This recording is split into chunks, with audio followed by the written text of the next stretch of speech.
Para na namang pandemic na yun, sa giyera, hindi natin alam kung tutuloy-tuloy na yung giyera na yan. Hindi ba? Hindi matutuloy, sabi ni Nanay Pachi. At kahit yan ay matuloy, hindi pa rin tayo pababayaan ng Diyos. Amen. Alam niyo, nung makwento ko lang sa inyo, nung nag-umpisa tayo ng negosyo, ilang taon na ba itong negosyo natin na ito? Darling, ilang taon na itong RCPJC? Palagay ko, hindi bababa ito sa 25 years eh. 30 years na kasi tanda ito halos ng anak ko eh, ng mga anak ko na. Hindi bababa sa 25 years. Nung panahon na yon, nag-umpisa ako, si Abilin? Ito si Abilin? Wala pa? Kaya din, tatandaan mo, nungutang tayo sa Bombay. Bombay? Yung magbabayad sa Bombay? Natandaan mo? Mag-Bombay kami ng utang para lamang every week may sweldo yung mga tao. Pipil mo, para lang makapagpasweldo ako, mangungutang ako sa Bombay. No, walang maniwala na eh. Buti na lang, nandito pa si Abel, tagabayad niya sa Bombay eh. Nakikita mo kaya yun, minsan sa likod ko pinapabayad kasi nahiya ako dito sa tindahan. Pupunta sa Bombay eh, ang daming may utang dyan sa likod kay Bombay eh. Sabi ko pala siguro, wala na Bombay din pala nabubuhay ito. Yun na yun ang mga unang 3 taon siguro, renew yan. Ay, hindi pa natatapos, re-renew na ako eh. Eh, isipin mo yun, 30 taon na. Magmula nung nag-umpisa ako ng negosyo, wala pa akong puhunan eh. Nanay Pachi, hindi naman ako mayaman eh. Katulad ng mga sinasabi mong taga-kapipisang mayaman. Tricycle driver nga lang ako ron eh. Okay. Tanongin mo ako, kilala ko. Tricycle driver. Noon. Pero nung nakakilala kay Kristo, ang pagkakilala nila ngayon sa akin si Don Roland. Malayo na. Malayo na ang narating. Pero mula nung nag-umpisa, hindi ako lumakad sa bed of roses. Yes. No, kasi nang bago ako nagnegosyo, nag-abroad din ako eh. Kami ni Kuya Jose. Ang sweldo namin doon, 4 months bago namin nakuha. Yung unang sweldo. No, kaya nga lang nakuha namin yun. I believe eh, nanalangin kami sa Panginoon. Nagwelga na kami, 3 months, Nanay Pachi, nagwelga. Kasi hindi sanay yung mga kasamahan ko dumating. Ang napuntahan namin kumpanya, hindi naman kaibigan, hindi katulad ng napuntahan ni Kuya Jose, yung mga Saudi ogre. Kapag napakaganda nun sa kumpara doon sa amin, nung araw na yon. Dahil kami nagwelga na lahat yung mga kasamahan ko, 3 buwan na kasi walang sweldo. Nung nagwelga kami, nagpunta kami sa labor department. Pagdating namin doon, sa damakpakan tao, napakadaming nagre-reklamo ganun. Parang normal na pala. Normal pala yun doon na hindi, ang sweldo mo, 4 na buwan. Kadami ng gano'n. Hindi na nangyari, hindi na kami, nung isa hanggang 3 buwan, binibigyan pa kami ng allowance, pagkain. 200 real, 1 buwan naming allowance yun. Bibili ka ng kubos, bibili ka ng kubos, tinapay. Kubos. So, gano'n kami nabuhay. Kaya nung ako yung umuwi rito, parang may Saddam Hussein yun, gera rin yun, ano yung Pachi? Tinira ang Wala kang kaunti lang siguro nakakatanda nun eh, kasi matagal na yun, 1990s, 1990. Eh, siguro yung mga edad 50 pataas, baka naunawaan nyo, 40 pataas. Gera, umuwi ako, dahil nga nag-gera. Ay, itong amo ko, bumilip sa akin yung amo ko, Nanay Pachi, kasi nung ako'y sumurrender sa Panginoon doon sa Saudi, dumating ang pagkakataon, mayroong isang Arabo na kumuha sa amin bilang empleyado niya. Yung isang grupo namin sa Bible study, isang container ang tirahan namin, Kuya Edwin, kaya yung sa inyo, ano yung tirahan niyo? Tawag doon, yung bilya sa inyo, kami container. Container. Ano yung container? Yung lagyan natin doon sa likod ng mga ano-ano mabubod doon. Doon kami nakatira. Doon kami may Bible study. Lahat ng kasama namin sa container na umaattend sa Bible study, pati yung mga nakatira sa kabilang container na umaattend doon sa Bible study namin, kinuha nung isang Arabong bata na negosyante. Para si Pastor Nestor may kahawig eh. Pastor Nestor, mula nung sumurrender sa Panginoon, walang damit eh. Labas na nga yung ari niya dahil wala siyang damit eh. Pero nung sumilala sa Panginoon, humingi ng awa, humingi ng tawad. Sabi ni Pastor Nestor, pwede ba kitang makilala? Abe, nagpakilala ang Panginoon sa kanya. Ang Panginoon ay Panginoon ng kasaganaan. Yes. Right. Magmula noon, kumilala ako sa Panginoon, nakita ko yung kasaganaan ng buhay ko. Unti-unti, hanggang sa nagnegosyo ko. Yung negosyo ng RCPJC sa loob ng 10 taon. Mga 15 taon siguro. No, darling na. Sa loob ng 15 taon, wala kaming kapital. Ang kapital lang namin, yung benta ng tindahan. Kung ano yung benta, yun namang yung umiikot. Pasweldo, kung ano-ano. Pero hindi kami pinabayaan ng Diyos. Yes. Hindi kami pinabayaan ng Diyos. Kahit isang araw ng linggo, 10 linggo, hindi pinabayaan ng Diyos na hindi ako nakapagpasweldo sa mga empleyado ng RCPJC. Hallelujah. Kasi alam ko yung hindi ka susweldo. Dinanas ko kasi 3 buwan na sweldo.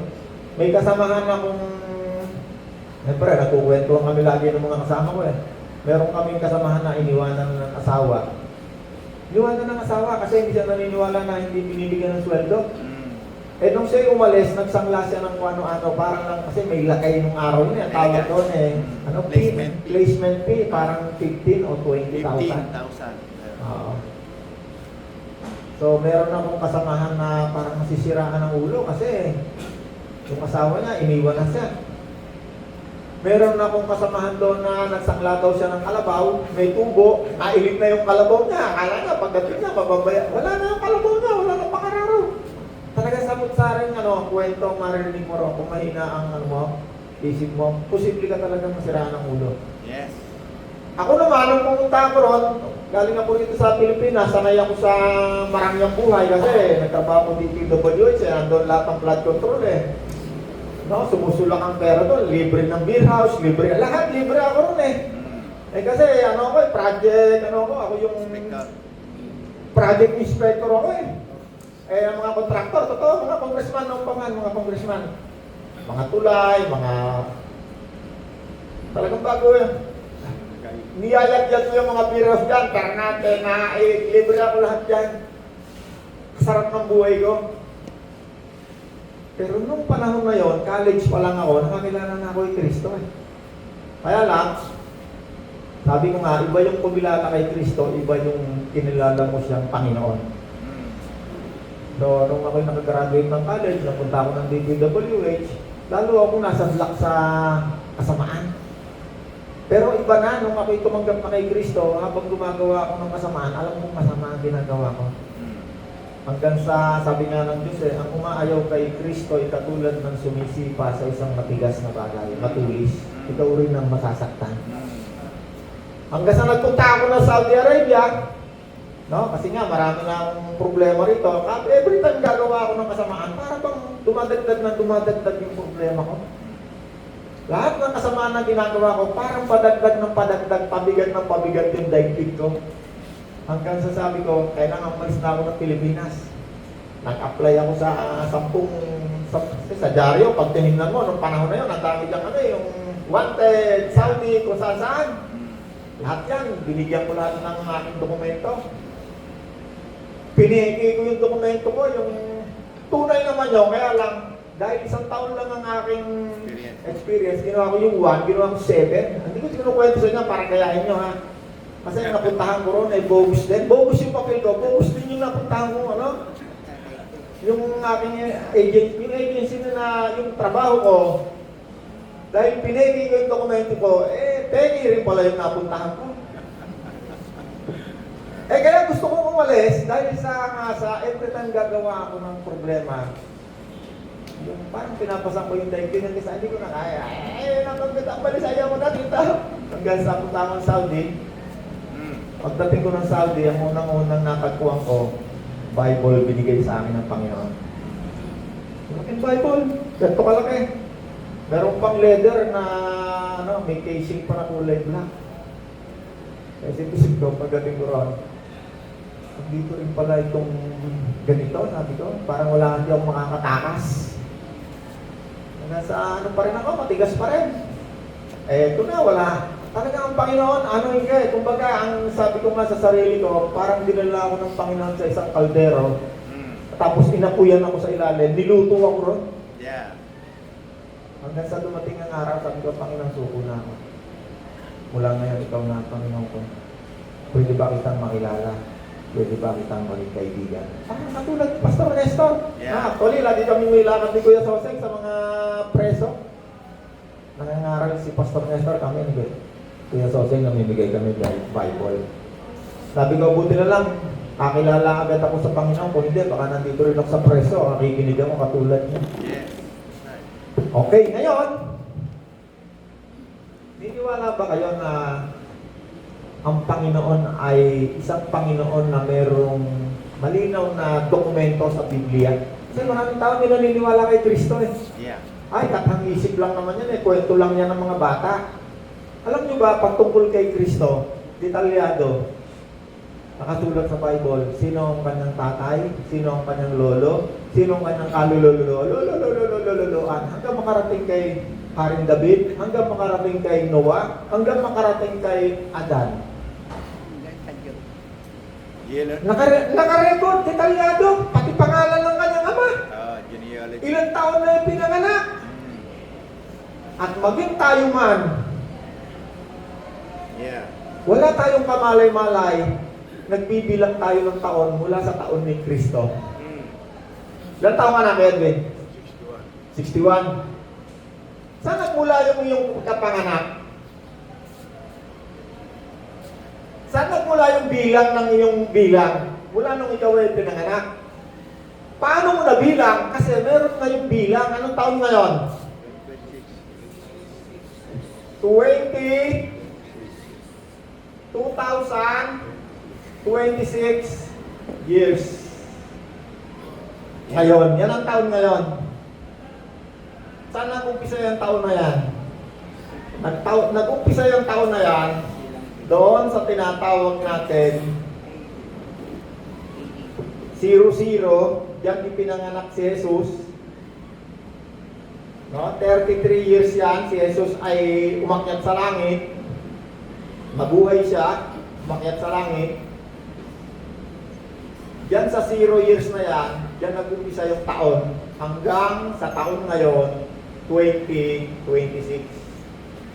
2026, paurong, nagbilang si Kuya Edwin, diyan siya ipinanganak. Anong taon ka pinanganak, Edwin?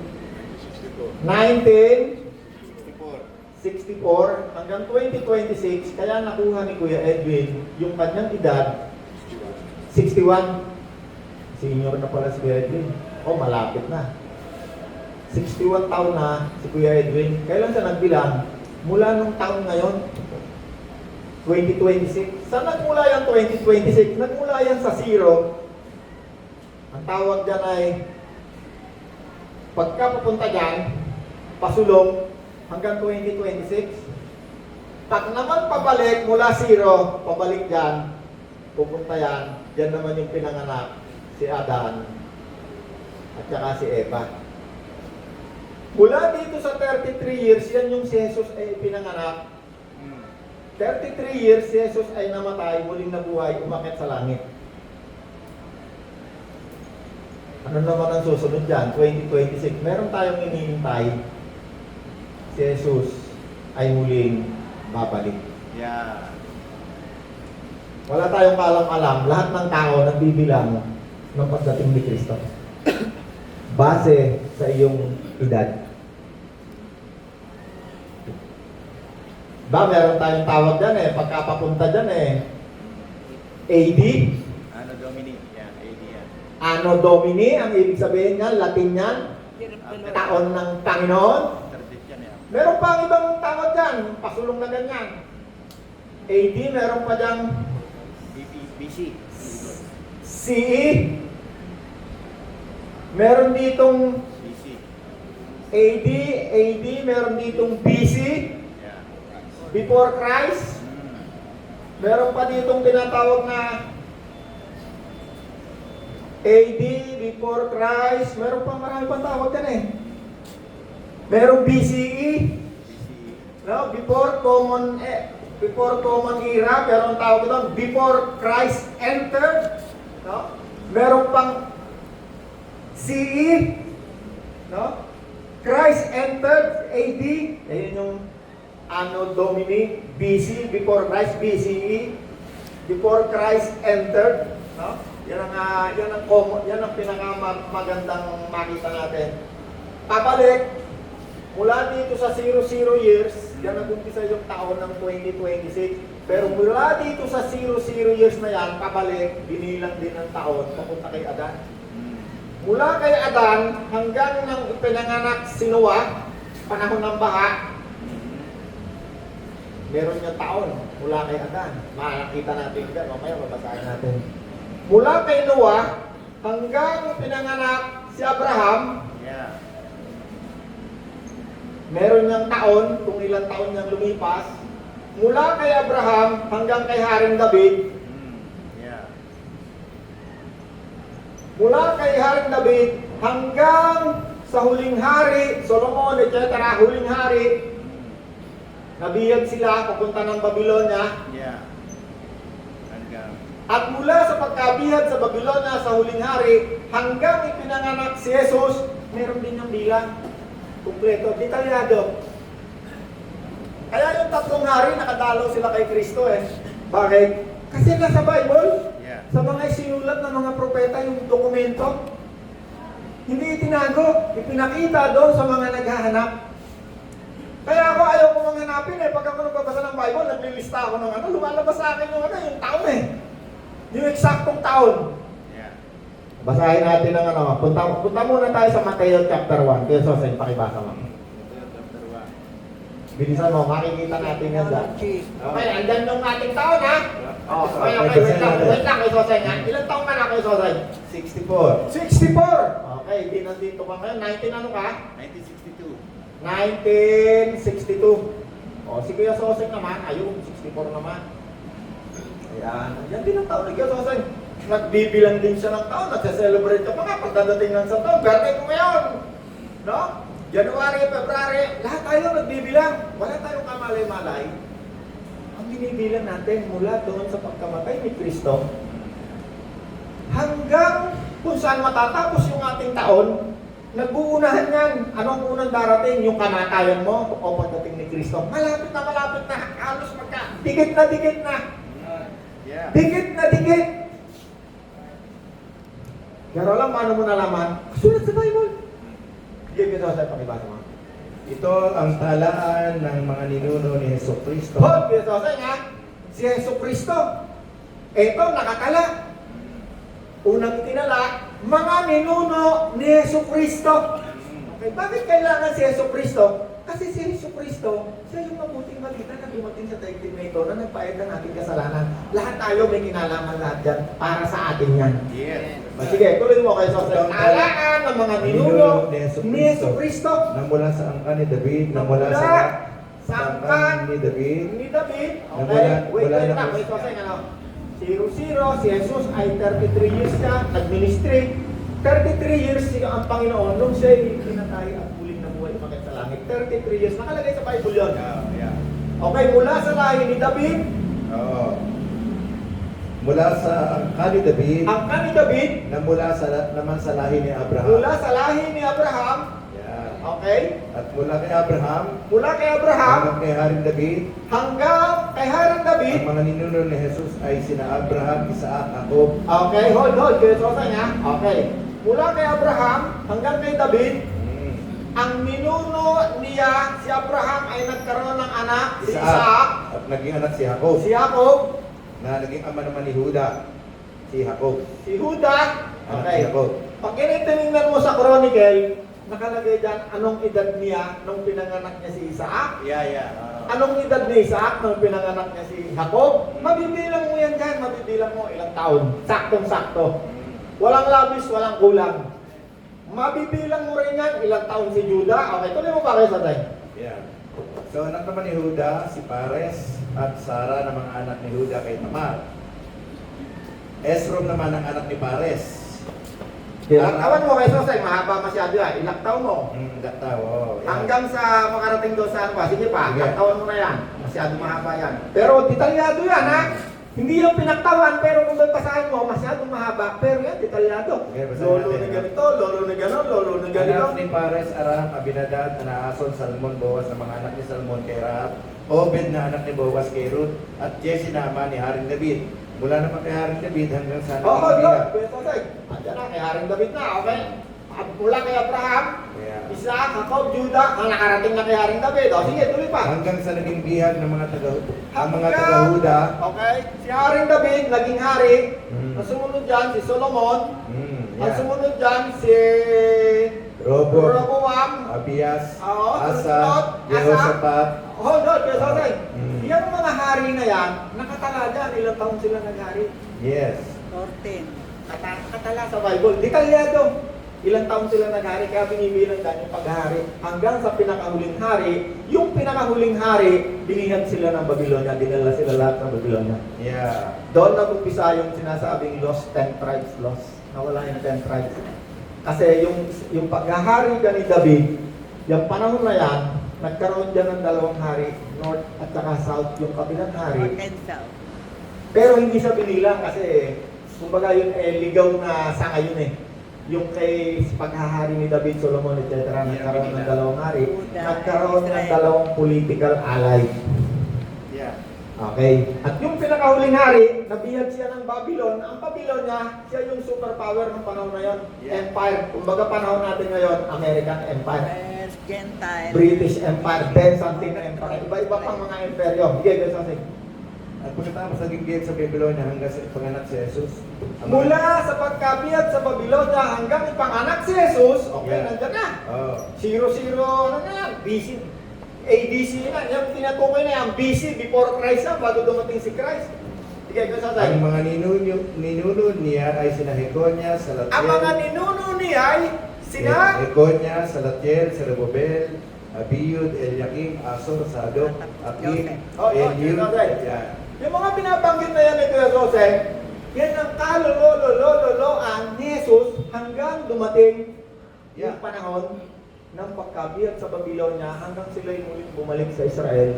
Yung mga tao na yan, Yeah. yan ay mga propeta. Mm.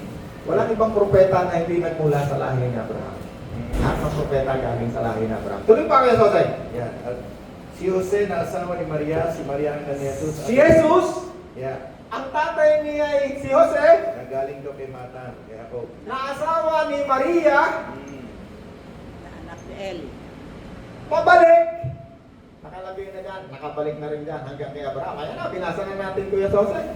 Yeah. O sige, punta naman tayo ngayon sa Genesis. Makita natin, hanggang doon naman yata. Genesis chapter 5. Yeah. Kaya pakibasa mo Kuya Jose. Enjoy nyo Genesis si chapter Kay 5. Lucas.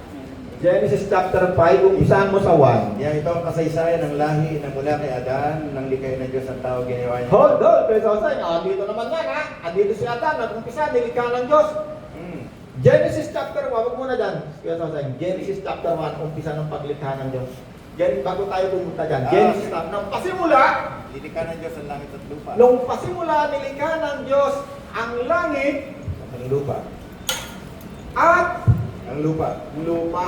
Okay. Sumunod sa lupa, nilikha ng Diyos ang pinakahuli, puno, dagat, pagkain, sumunod, Ayop yan. sumunod, tao. After nyan, 7 years, nagkaroon ng tinatawag na pahinga ang Diyos. Nilikha ng Diyos ang lahat ng bagay sa loob ng 6 na araw. Pero tandaan nyo, sabi ng Bible, ang 1,000 taon sa Diyos, isang araw lang. Sa ika-6 ng araw, diyan kinuha yung prinsipyo na sa ika-7 araw ng 1 linggo, kailangan natin magpahinga. Ginaya natin ng Diyos. Yeah. Okay, ginawa natin nasa relihiyon, ginawa natin yung araw ng linggo, araw ng pagsamba. Sa Middle East, Friday yan. Friday. Araw ng pahinga, walang trabaho. Pero sa katotohanan, si Kristo ang ating kapahingahan. Yes, that's right. Sa relihiyon lang yun. Araw yung ng linggo, ang ika natin ito, sa araw ng samba. Pero sa katotohanan, ang tinatawag ng pahinga natin mga Yeah. nasa sa under tayo ng bagong tipan, kapag tinanggap mo si Kristo, yun ang umpisa ng ating pahinga. Si Kristo ang ating kapahingahan. Yeah. Nakinig sa kanyang Sabbath. panawagan. Come unto me. Yung tumanggap kay Kristo. Yung nagsisi, yung binayaran ng kasalanan, doon nag-uumpisa ang ating kapahingahan.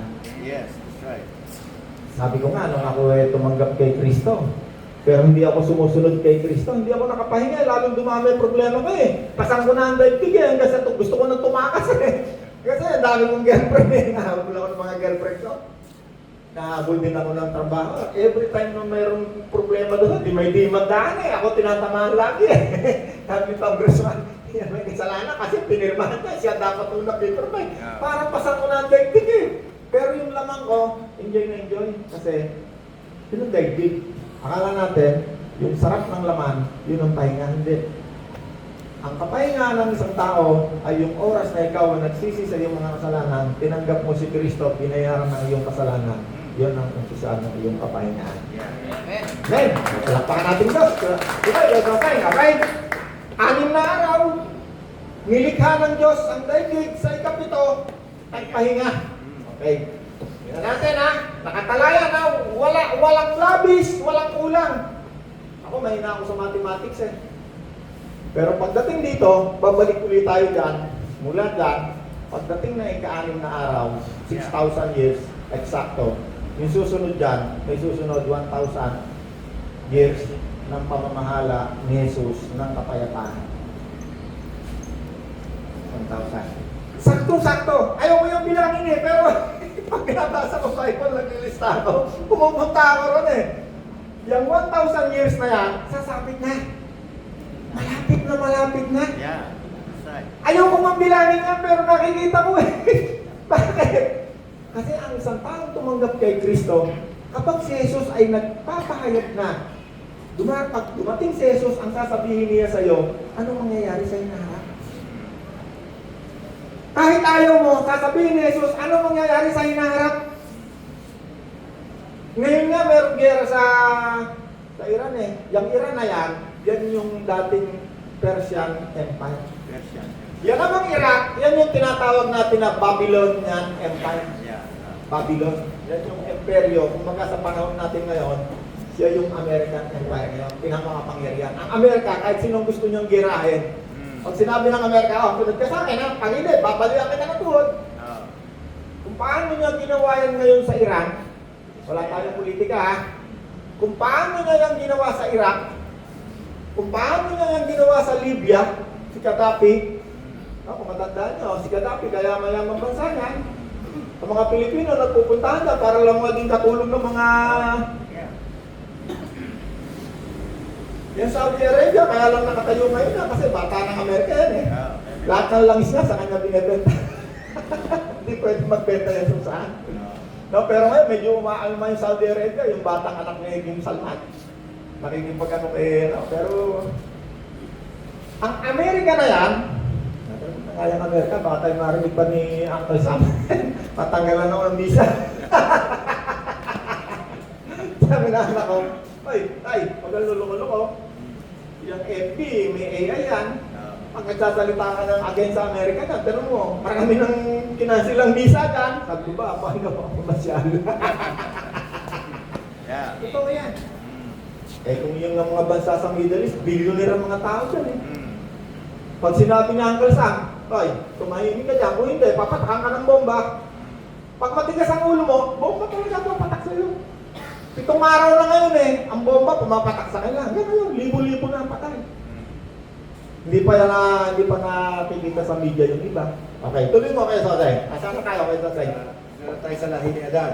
Lahi ni Adan, okay ha, tapos na yung 6 na araw ha. Nagpahinga na ang Panginoon. Diyan nagsimpisa yung prinsipyo ng 6 na 7 araw. Okay?